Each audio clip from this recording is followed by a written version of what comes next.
Hey guys, this is Dave with Gazaudio. Today we are going to be taking a look at Moondrop's newest Bluetooth neckband, the Little White. And I have to be honest and tell you, this is my first ever neckband style Bluetooth device. I usually just use a Bluetooth DAC like the BTR7, so this was a little bit of a different experience for me. Most of it was great, but some of it wasn't so great. And I'll tell you all about it. But first, let's go over what's included with the package with the Little White. It comes with a neckband itself, of course, a short Type A to Type C cable, QC certificate, manual, and some other paperwork as well. As for price, specifications, and design, the Little White comes at $89 and features the latest Bluetooth 5.2 and Qualcomm's QCC5144 Bluetooth chip in combination with a Cirrus Logic CS43131 DAC chip. It states on the website that it decodes LHDC, aptX HD, aptX Adaptive, aptX, AAC, and SBC. Unfortunately, I wasn't able to get LHDC or aptX HD to work with my S23 Ultra because I don't think it supports those codecs, and the highest bitrate codec I could use was aptX. However, I was able to get the LHDC codec working using my DAPs, the M15S and M11 Plus. But you know, the thing is I don't want to carry both a huge DAP and my phone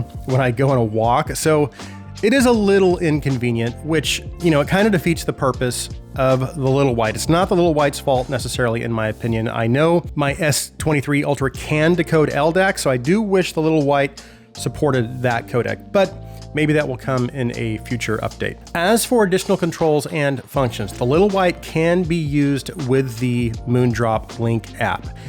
However, it seems like they might need to do a little more refining because while it does give you access to some cool features like specific tuning configurations for some of Moondrop's more popular IEMs, unfortunately not the Blessing 3 though, it only gives you access to a 5-band EQ and that's basically it. But again, hopefully they will include more features in future updates. I'm sure they will. As for connectability, I had no issues connecting to a variety of Bluetooth sources, and once connected, the connection seemed to be quite stable. I was also able to set my phone down in the kitchen, walk around my entire house, performing my usual tasks, and I did not experience any drop signals at all. The battery performance of the Little White is also good. It only takes about 2 hours to get a full charge, and with a full charge, it will give you about 12 hours of playback time, which seems to be fairly accurate based on my usage. As for general use and comfort, I do like that you can adjust the length of the wires. Now, having something resting on my neck during walks or around the house did take a little getting used to at first, but once I got used to it,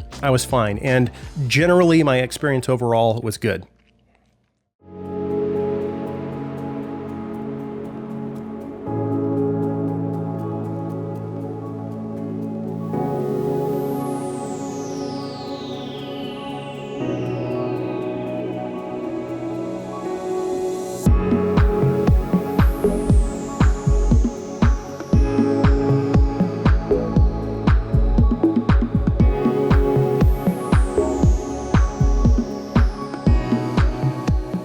Before we go any further, I just quickly kind of want to clarify where I stand on Bluetooth versus wired, because I know this can be a difficult or touchy subject for many audiophiles.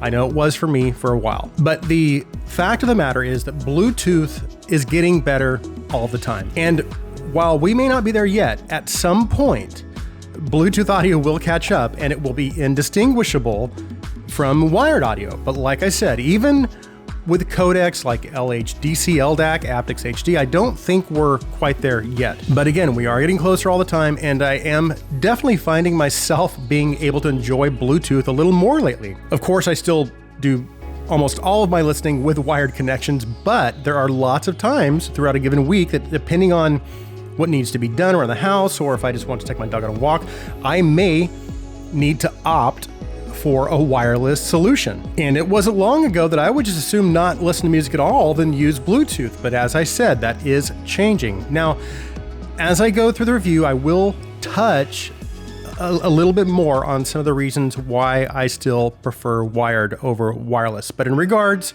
to the overall sound presentation of the Little White, it is neutral. So there isn't really much emphasis on any part of the frequency spectrum over the other, which means most any IEM you pair it with will maintain its signature. So bass reproduction is basically linear, mids are linear, treble is linear, bass, slam, and impact seem to be really good.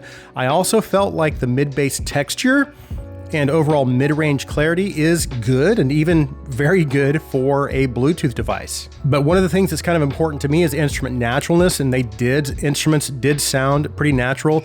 Treble presentation also came across as generally smooth, fairly detailed. Cymbals generally sounded nice and crispy, but again, had kind of a smoother presentation, sounded natural. And again, earlier I had mentioned that I would touch on why I still prefer wired over wireless, and hopefully this next section sheds a little bit more light on that. But my general take on the Little White is that for it being a Bluetooth device under $100, when I'm using either LDAC or aptX HD, it sounds very good for what it is. And I didn't talk about this in my review of the FW3, but I probably should have, because I kind of felt the same way about it as well. And that is that while I do feel that these types of products are good for the price, and for them being Bluetooth devices, they still have their deficiencies. And I should remind you, like any budget DAC or budget Bluetooth device under $100, the goal usually isn't high-end audio performance. It's decent or even good performance, with the main selling benefit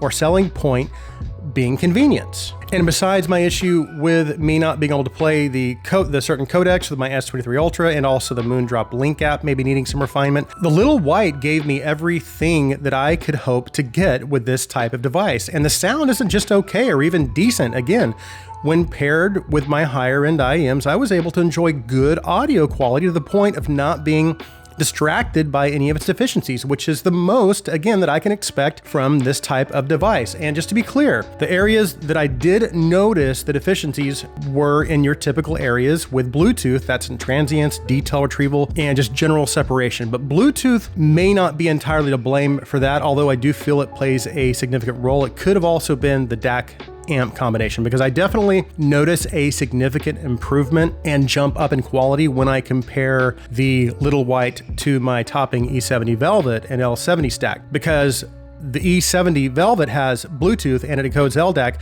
but what it does is it bypasses the DAC functionality of its Bluetooth DAC and it passes it through the AK449EX instead.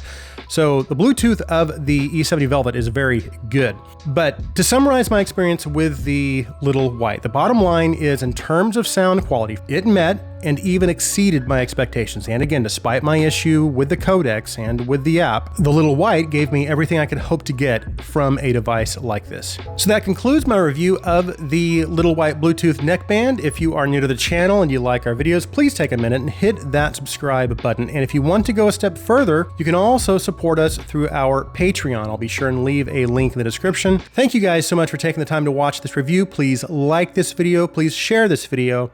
I hope you have an awesome day.